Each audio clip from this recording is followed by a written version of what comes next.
పూజ చేసినప్పుడు. ఉమ్, అమావాస్య నాడు ముఖ్యంగా ఇక్కడంటే మనం ఇంకా తక్కువ కానీ తమిళనాడు సైడ్ ఎక్కువగా చేస్తారండి అమావాస్యకి. ఓకే.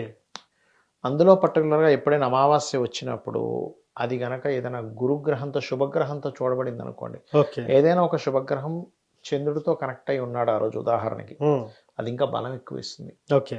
ఓకే, ఆ రకంగా ఏంటంటే ఈసారి వచ్చేటువంటి అమావాస్య ధనస్సు రాశిలో పడుతూ ఉంటుంది యాక్చువల్గా.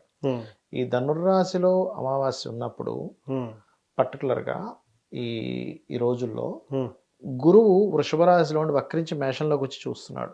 ఓకే. సో దానివల్ల చంద్రుడు కొంత బలం పెరుగుతుంది. అంటే అమావాస్య నాడు కనుక చంద్రబలం పెరిగితే గనక ఉమ్, అది కూడా ముఖ్యంగా గురువుతో కానీ శుక్రుడితో కానీ ఓకే. దాని బలం పెంచుకున్నప్పుడు మనం చేసేటువంటి పూజకి ఫలితం అధికంగా ఉంటుంది. ఓకే. అందులో ముఖ్యంగా గురువు దృష్టి ఉన్నప్పుడు కనుక, అంటే చూడ్డానికి 6వ స్థానంలో ఉంటాడు చంద్రుడి నుంచి గురువు, ఉమ్, కానీ ఆయన వక్రించున్నాడు. ఎస్.